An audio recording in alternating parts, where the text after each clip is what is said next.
planning meeting dengan pihak CDR-APP yang dilaksanakan pada hari Sabtu tanggal 26 Februari 2022 dengan pembimbing Ibu Nindi Prastika, MPD. Serta sekolah sangat mengharapkan bantuan dari CDR-APP pengadaan gedung serbaguna, aula. Semoga harapan pihak sekolah SD Negeri 06 Simpang Perak Jaya bisa terrealisasikan.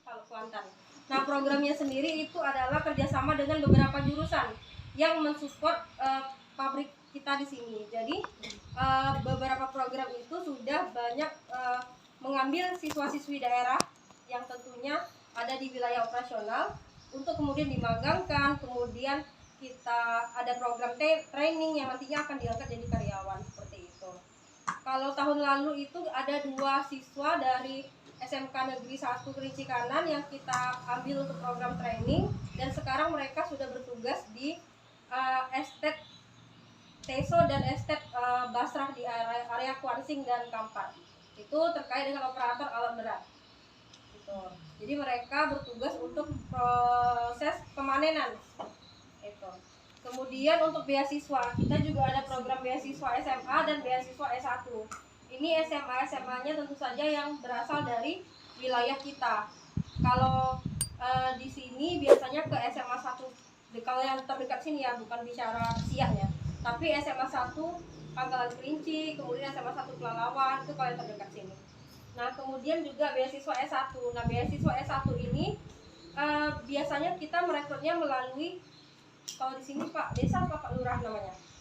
Penghulu kampung. Kepala kampung, oh ya, kalau siap kepala kampung ya. Kepala kampung. Jadi kita selalu berkoordinasi dengan kepala kampung bahwa ini ada perekrutan untuk beasiswa S1 ataupun beasiswa SMA gitu. Atau mungkin kami ke beberapa sekolah terdekat lah gitu. Nah, untuk beasiswa S1 sendiri itu wajib semester 1. Jadi mereka artinya sudah diterima di perguruan tinggi yang ada di Provinsi Riau, baik itu swasta ataupun negeri. Gitu. Biasanya di UNRI, Universitas Muhammadiyah, kemudian UINSUSKA gitu, dan beberapa universitas lainnya.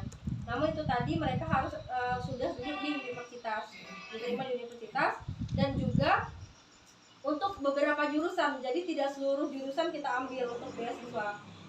Kalau sekarang itu yang dibutuhkan adalah pertanian dan teknik. Kenapa? Karena kita mau mencoba, kan judulnya pembangunan berkelanjutan.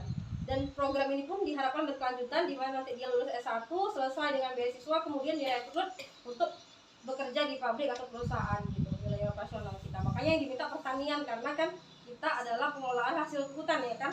Kemudian juga teknik, itu setiap tahun pasti ada nanti terkait teknik industri, kemudian teknik kimia, tapi yang banyak biasanya teknik kimia dan teknik mesin. Seperti itu gambarannya. Jadi kesempatan atau tadi kita bilang peluang itu lebih besar kalau untuk daerah operasional. Kemudian untuk program school improvement sendiri atau program peningkatan mutu pendidikan, sebelumnya di Kabupaten Siak itu hanya 11 sekolah. Ya, biasanya Bapak Ibu mungkin ketemu 11 sekolah ini, ketemu 10 sekolahnya lagi saat pelatihan, ya kan?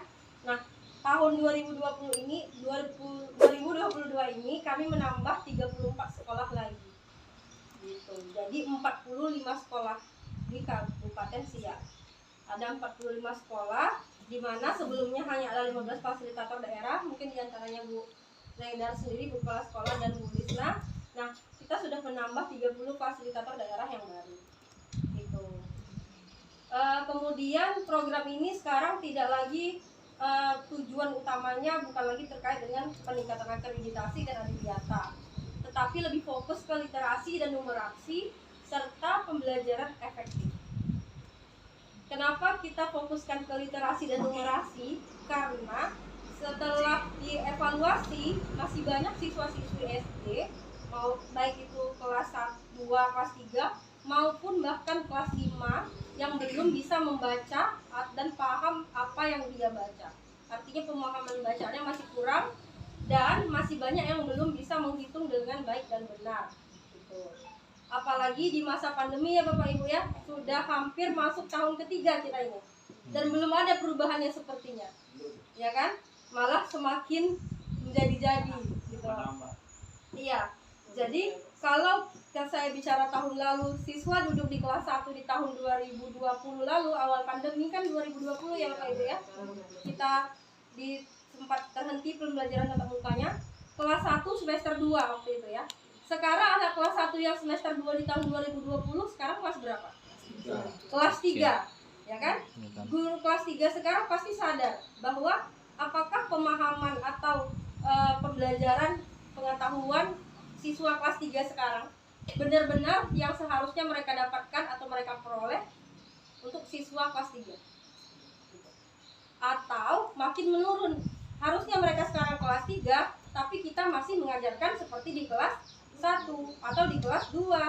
Artinya masih ada yang belum bisa membaca dengan lancar, atau masih ada yang belum bisa menghitung dengan baik dan benar. Seperti itu. Makanya kita akan fokus ke literasi dan numerasi serta pembelajaran yang efektif. Kemudian untuk penambahan sekolah tadi, kalau untuk di Kecamatan Kerinci Kanan itu kita ada penambahan. Kalau sebelumnya cuma 1 atau 2 Bu, saya ada satu. Cuma di sini kan Bu. Sekarang kita sudah menambah 3 sekolah lagi gitu. Jadi ibaratnya kalau kita sudah mau mulai memekarkan untuk KKG K3S, kita sudah bisa membuat klaster tersendiri karena sudah ada 4 sekolah. Jadi tidak perlu bergabung lagi mungkin kedepannya dengan Pelalawan kalau itu ternyata lebih dekat. Kemudian program yang kami jalankan masih sama seperti biasanya karena modul yang kami gunakan adalah dari Tanoto Foundation. Jadi kami tetap belajar dengan Tanoto, kemudian baru kami transferkan ke sekolah mitra yang ada di PD MAPT. Kemudian kami juga selalu mengadakan fasilitator daerah meeting karena kami ingin mendengar bagaimana penerapan atau kesulitan-kesulitan dalam kegiatan yang sudah dilakukan di sekolah, karena yang akan merasakan dampak itu sendiri adalah Bapak Ibu guru serta kepala sekolah yang ada di sekolah gitu. Kemudian school planning meeting seperti yang kita giatkan pada hari ini. Kemudian ada lagi KKG dan K3S serta pendampingan.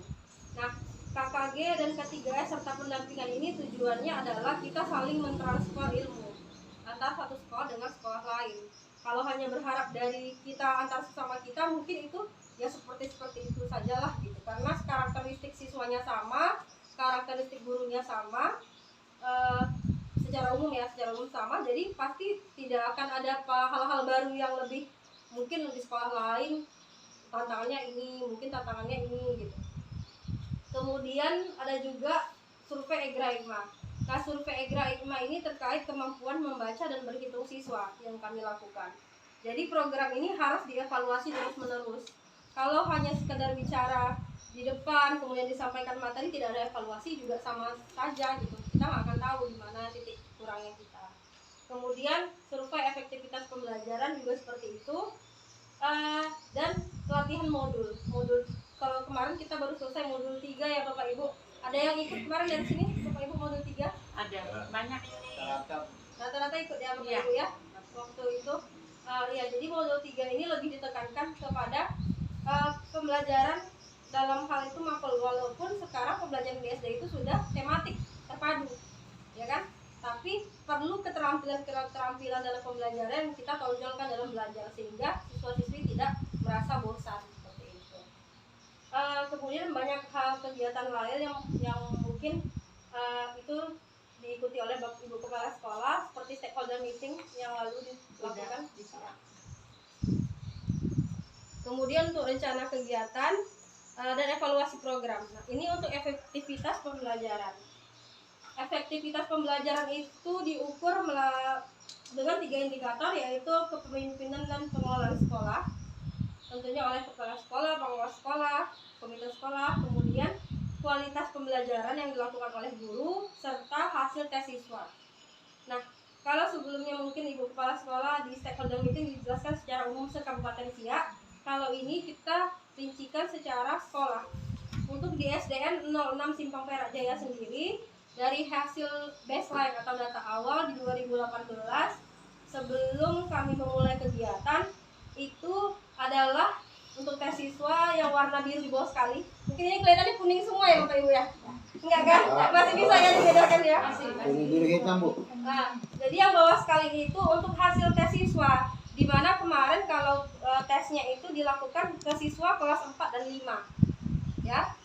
Siswa itu untuk hasil tes siswa di 2018 36% dan di 2019 itu terjadi kenaikan menjadi 59%. Namun di 2021 itu terjadi sedikit penurunan menjadi 53%. Gitu. Jadi di 2019 sudah naik, di 2021 agak sedikit turun. Nah, namun hasil ini masih lebih tinggi dibandingkan 10 sekolah siak lainnya. Gitu. Kalau bandingkan 10 sekolah siak lainnya hanya 49% rata-rata 10 sekolah lainnya. Gitu.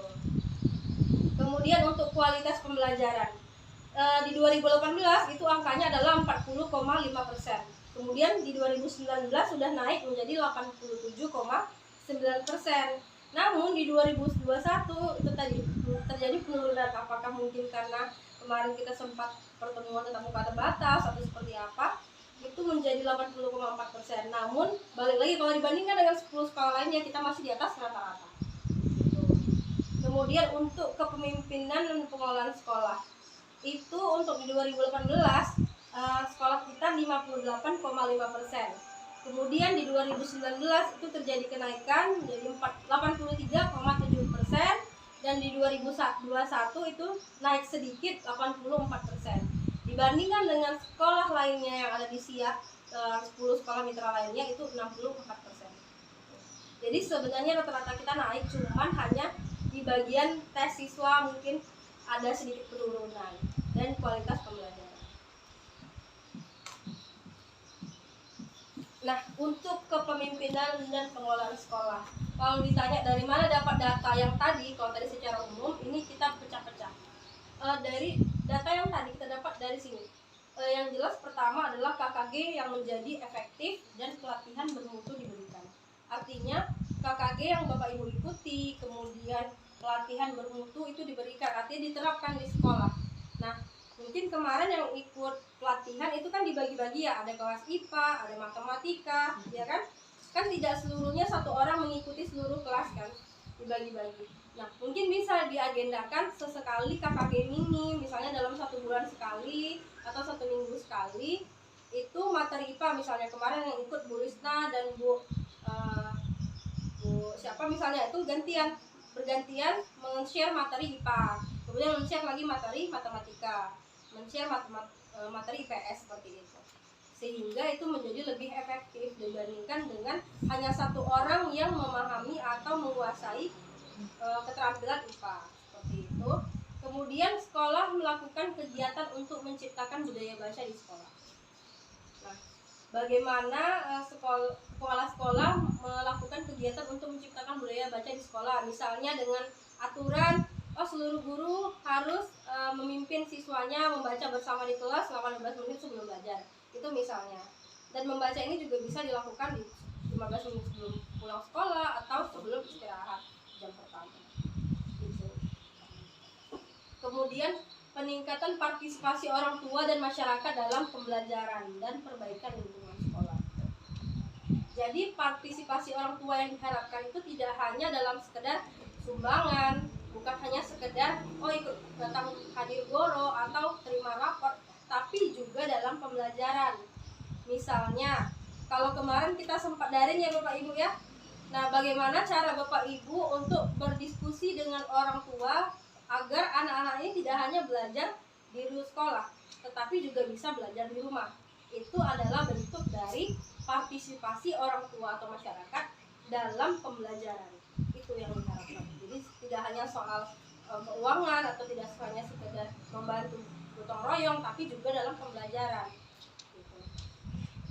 Kemudian ada lagi sekolah menyusun perencanaan dan penganggaran tahunan secara transparan, partisipatif, dan memperhatikan pembelajaran. Ini tujuannya adalah agar suatu saat nanti misalnya Bapak Ibu butuh buku bacaan atau butuh bantuan apa dengan orang tua wali murid, kalau Bapak Ibu melakukannya secara transparan, partisipatif, itu tidak akan jadi masalah. Mungkin di sekolah ada tabel penggunaan dana bos atau apa, biasanya kan setiap sekolah ada tuh, kalau nggak salah di depan masih ada ya Bu? Ada di depan kantor gitu. Kemudian harus memperhatikan pembelajaran, artinya dalam penyusunan anggaran harus memperhatikan pembelajaran apa saja yang dibutuhkan oleh guru di dalam kelas. Jangan pula nanti pas udah tatap muka spidol nggak ada, papan tulis nggak ada, ya kan? Gimana mau belajar, gimana pembelajaran menjadi berkualitas kalau yang dua itu nggak ada, seperti itu. Kemudian penguatan kepemimpinan dan manajemen sekolah. Bagaimana kepala sekolah memanajemen sekolah, artinya memimpin sekolah juga untuk menjadi lebih baik. Itu poin-poin yang harus dipenuhi untuk kepemimpinan dan pengelolaan sekolah. Kemudian untuk kualitas pembelajaran, ini yang dilakukan oleh guru. Poin-poinnya adalah guru menunjukkan cara yang baik dalam mengajar IPA. Artinya misalnya ada pembelajaran tematik yang menuntut kita meningkatkan kemampuan anak dalam belajar IPA. Artinya tidak hanya belajar itu tidak hanya dalam buku, tetapi mungkin bisa kita bawa ke lingkungan dalam membedakan akar tunggal, akar serabut, ya kan, monokotil, dikotil, atau luas daun. Itu kan banyak hal yang bisa dilakukan, tidak hanya sekedar duduk baca buku, lihat di buku, tapi tidak tahu ketika kita bandingkan ini akar serabut, ini akar tunggal, siswa jadi kagok, tidak tahu gitu. Itu. Kemudian keterampilan dalam mengajar matematika. Jadi kalau di kelas tinggi belajar jaring-jaring kubus, jaring-jaring balok, ada ya Bapak Ibu ya? Jaring-jaring kubus, jaring-jaring balok, tidak lagi sistemnya melihat jaring-jaring tersebut di dalam buku cetak atau buku siswa, tetapi sudah tergambar langsung secara nyata. Misalnya bisa menggunakan kotak pasta gigi, bisa menggunakan kotak sabun misalnya, atau mau bentuk kerucut bisa dari topi, macam-macam kan Bapak Ibu ya. Nah, bisa diminta anak itu mengukur volume air dalam satu gelas aqua, bagaimana caranya, seperti itu. Itu akan lebih terlihat nyata daripada jaring-jaring kubus itu harus digunting dari buku, atau perlu karton, Bapak Ibu suruh siswa membuat jaring-jaring kubus gitu kan, kemudian digunting, itu kan butuh biaya lebih. Tapi kalau kita ambil kotak Pepsodent tadi, kita gunting, kita suruh mereka tunjukkan mana jaring-jaring kubus, jaring-jaring balok, itu akan lebih bermakna gitu. Mungkin Bapak Ibu lebih paham daripada saya sih terkait dengan pembelajaran ini.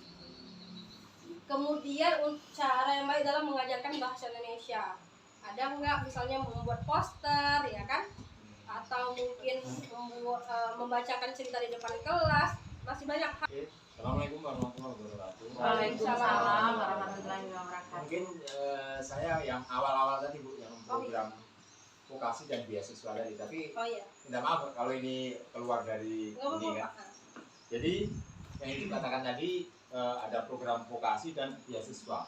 Nah, yang beasiswa itu yang SMA tadi sama S1 atau yang tingkat perguruan tinggi, itu yang dipilih kriterianya gimana Bu? Syarat-syaratnya itu apakah udah di-share ke semua SMA SMK sini atau SMP sini ataupun gimana Bu? Jadi kami ini istilahnya sebagai ibaratnya mana tahu di antara tetangga kami atau murid-murid kami, mantan murid lah, kalau udah SD ke atas kan berarti bukan murid kami lagi sekarang kan.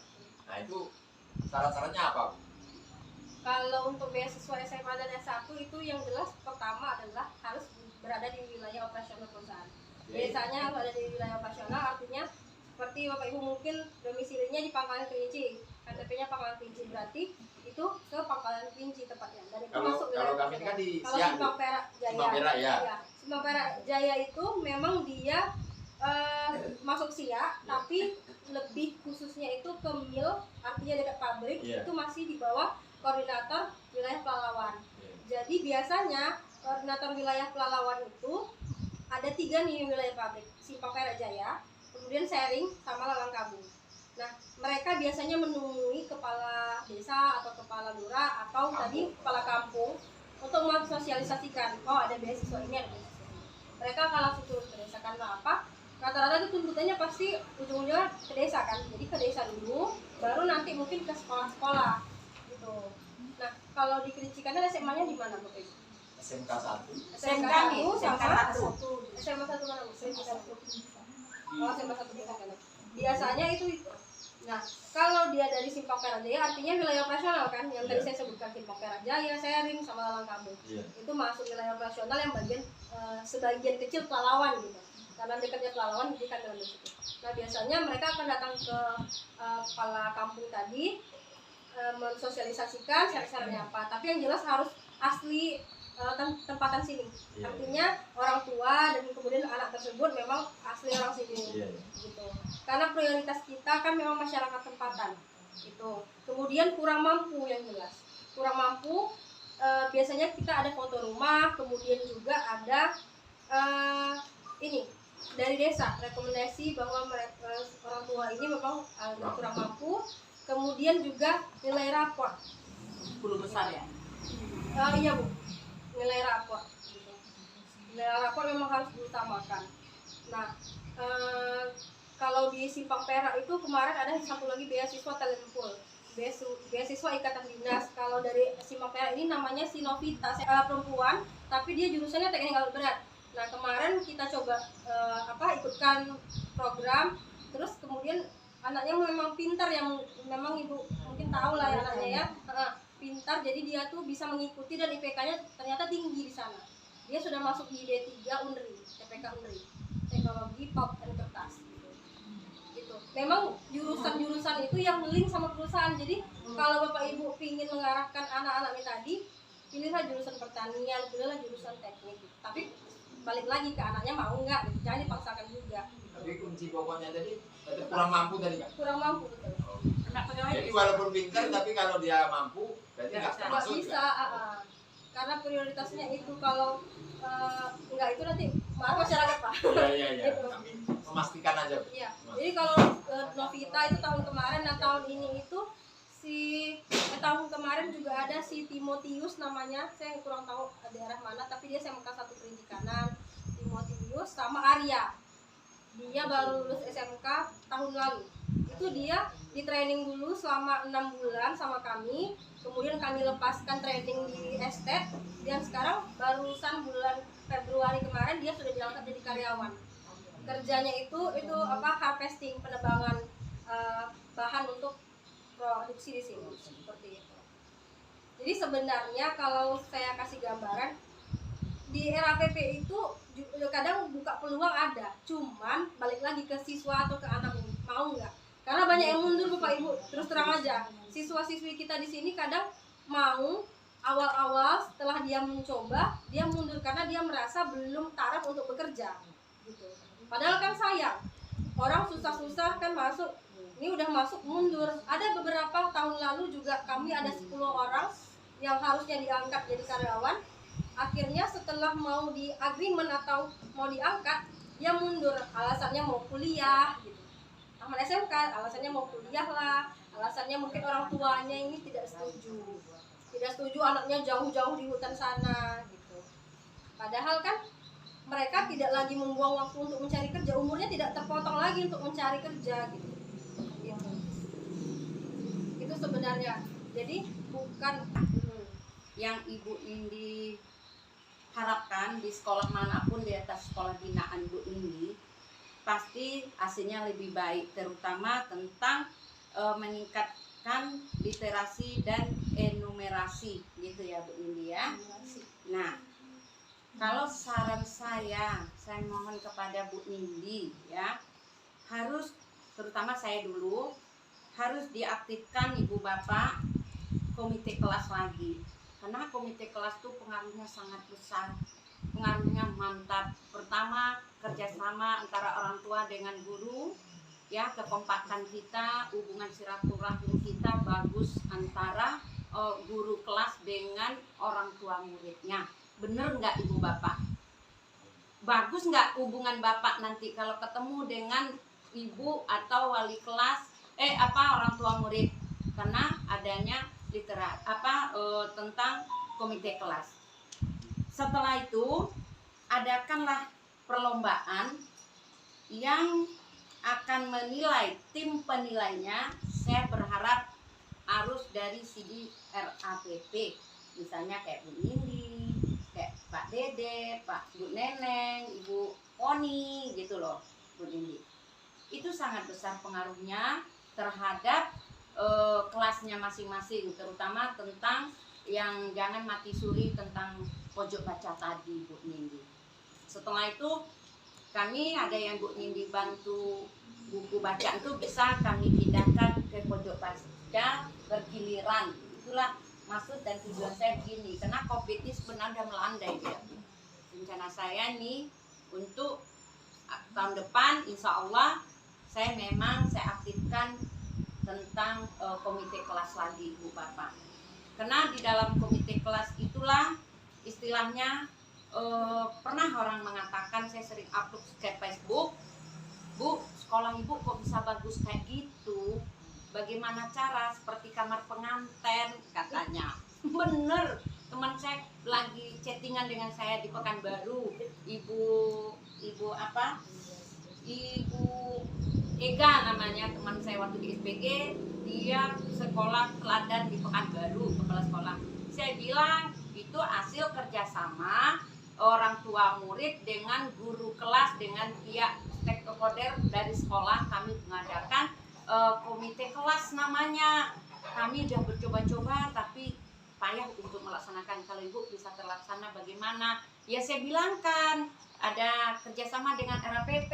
Saya bilang Bu Nindi, dia lokalnya itu dapat juaranya itu kelas 6B, wali kelasnya Ibu Lisna, nggak asing lagi ya. Jadi jangan juara kelasnya, kalau memang betul Bu Lisna lagi akan menerima, ya tambah tingkatkan lagi. Kalau dapat yang lain saja, kamu seberapa banyak nih, satu mewakili, insya Allah satu pun tidak ada yang bisa. Kelas 5 loh Ibu Bapak. Jadi kalau saya di situ bukan menyalahkan guru kelasnya, tapi kita bagaimana ya, tidak ada salah siapa, salah sianu, nggak ada. Tetapi monggo kita tadi ikhlas aja, evaluasilah diri kita. Kenapa murid aku nggak bisa begini? Ya, satu pun tidak ada yang bisa menjawab. Kelas 5 loh Ibu Bapak. Pahlawan nasional dari provinsi mana silakan, satu pun tidak ada yang tahu. Nah jadi saya berharap, ayo monggo kita lagi sama-sama, silahkan kita aktifkan komite kelas lagi. Belilah gambar pahlawan, atau saya belikan gambar pahlawan, bisa kok dari dana bos. Gambar pahlawan, ya Pak Pan, belikan gambar pahlawan revolusi itu semua, tempel. Tapi kalau ditempel aja, kalau tidak disenggol, dan aku tidak tahu juga. Nanti pas waktu belajar senggol lah. Nah ini pahlawan kita loh nak ini. Oke Ibu Bapak. Oke Bu, terima kasih. Jadi memang saran-saran Bapak Ibu kepala sekolah ini sangat baik ya Bu ya. Memang rencana kami juga gitu Bu. Jadi mulai lagi pengaktifan, mengevaluasi cara kita sendiri. Gitu. Dan kalau kita mau dinilai lebih baik, tentunya kita harus melakukan perubahan-perubahan yang lebih baik. Karena sesuai dengan materi kita pelatihan kemarin kan, perbaikan itu harus dilakukan secara terus-menerus ya Bapak Ibu ya. Jadi kalau cuma sekedar menilai diri kita itu nggak akan bisa. Kita tidak bisa menilai diri kita sendiri. Yang bisa menilai diri kita seperti ini itu adalah orang-orang sekeliling kita. Begitu. Nah, jadi kami juga berharap Bu, nanti kalaupun ada perlombaan kelas nggak apa-apa, dikabari saja Bu mau kapan, kemudian waktunya kapan gitu. Insya Allah nanti kita kami berbenah diri dulu Ibu, udah oke, nanti kami siap untuk mengadakan perlombaan kelas. Tapi pagi ternyata sangat menarik karena dia menyediakan kayak bacaan-bacaan seperti ini bergambar. Nah ini bergambar, kemudian nanti ada di buku lainnya juga seperti isian gitu. jawab Ya. Kalau ini kan bergembira bersama ayah dan ibu gitu. Jadi selama belajar di rumah ini bisa diberikan. Nah misalnya dia bilang, ayo gambar ulang virus COVID-19 dengan caramu. Jadi ada sepupu saya tuh, dia memang karena mungkin gurunya giat mau menjelaskan ke siswanya, sehingga dia tahu virus COVID itu kayak bola yang duri-duri ada lampu kalau dilempar itu. Nah, jadi dia menggambarkannya seperti itu gitu. Kalau dikenalkan, oh kalau kita salaman sekarang udah nggak boleh lagi gitu. Nah kemudian ada lagi lingkari kata-kata berikut di bawah ini. Ini kan sambil belajar, sambil dia nggak terasa dia main, tapi dia belajar gitu. Banyak hal seperti itu. Kemudian misalnya dia bisa sebutkan orang-orang yang kamu tidak mau terkena virus? Ada oleh-oleh untuk Bu Nindi, tapi oleh-olehnya harus kembali lagi kepada kami nih Bu Nindi. Apa tuh? Bingung ya? Ada oleh-oleh, tapi oleh-olehnya harus minta kembali ke kami lagi nih. Lucu oleh-olehnya Bu Nindi. Saya berterima kasih kepada CDRAPP yang telah banyak membantu di SDN 06 Simpang Perak Jaya ini. Kalau disebutkan satu persatu nggak tersebutkan lah, pokoknya udah banyak lah membantu. Jadi besar harapan kami semua ya Ibu Bapak ya, termasuk kepada ibu-ibu juga mewakili dari saya. Kami sangat butuh sekali Bu Nindi. Yang kami butuhkan 2 Bu Nindi, tapi salah satunya kata Ibu Guru dan bincang-bincang, ada 1 dipilih. Kalau minta tuh memang harus banyak, tapi 1 aja jadilah. Yang penting banyak-banyak minta, nggak terkabul kan nggak enak. Yang penting 1 aja dulu yang kita minta, moga-moga terkabul. Nah, gini loh Bu Nindi. Kami di sini kalau UKS belum ada Bu Nindi, UKS belum ada. Setelah itu kalau lokal itu mah tanggungan oleh pemerintah pusat atau provinsi atau daerah lagi ya Bu Nindi, lokal. Nggak termasuk itu dari RAPP programnya setahu saya. Yang termasuk di RAPP ini yang mau dia bantu pertama pustaka kalau nggak salah. Kalau salah bilang ya Bu Nindi ya. Pustaka, ruangan UKS, gedung serbaguna, MCK, setelah itu paving block ya Bu Nindi ya. Kalau paving block kayaknya enggak, karena Enggak. paving block sih enggak. Terus juga tadi apa ya? UKS sebenarnya juga enggak, karena UKS itu bukan hal yang memang sih masuk dalam akreditasi, masuk betul. Tapi dia bisa disisipkan di bagian lain. Oh gitu. Oke deh, yang boleh-boleh aja Bu Nindi, biar saya nggak salah minta Bu Nindi, biar oleh-olehnya nggak salah saya buat. Yang boleh tuh apa aja Bu Nindi? Biasanya sih lebih ke perbaikan. Kalau untuk membuat, yang jelas sih untuk perbaikan pembelajaran itu utama. Dalam hal ini contohnya buku bacaan. Kemudian hal-hal yang menunjang terkait literasi dan numerasi. Tapi yang jelas kalau untuk pembangunan dari awal itu agak lambat. Sama cerita kayak musola lalu Bu yang kita bantu, itu kan prosedurnya lama. Kalau Ibu minta cepat itu akan sulit. Nah, sama seperti yang di Langkabung, makanya sebenarnya saya tidak singgung itu, karena yang Langkabung itu dari tahun 2018 baru terwujud sekarang, baru selesai sekarang. Karena gimana Bu? Karena dari situ spanduk-spanduk SMP sekolah SMP di Langkabung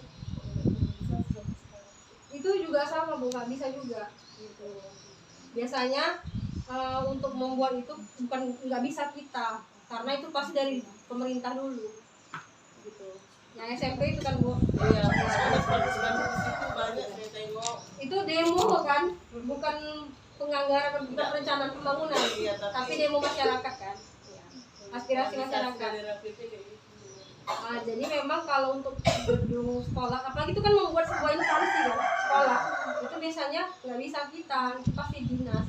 Kalau bangunan saya rasa nggak mungkin, itu tanggung jawab dinas. Kalau ruang kelas, tapi kami berharap kan itu bisa jadi. minta gedung serbaguna lah Bu Nindi. Inilah oleh untuk Bu Nindi nanti. Ini proposal kami. Sebelum datang Bu Nindi kami sudah siapkan proposal Bu Nindi. Nah inilah kami ingin nih Bu Nindi. Mana tahu bisa di sini. Kami berharap karena kalau ada acara buka kelas terus ya Ibu ya. Iya. Terganggu belajar. Anak pun gimana Kutunas? Terganggu belajarnya Bu. Iya nggak belajar, dia lagi Bu Nindi kalau udah ngajar. Bensinnya apa deh Bu? Aja mau dibuat.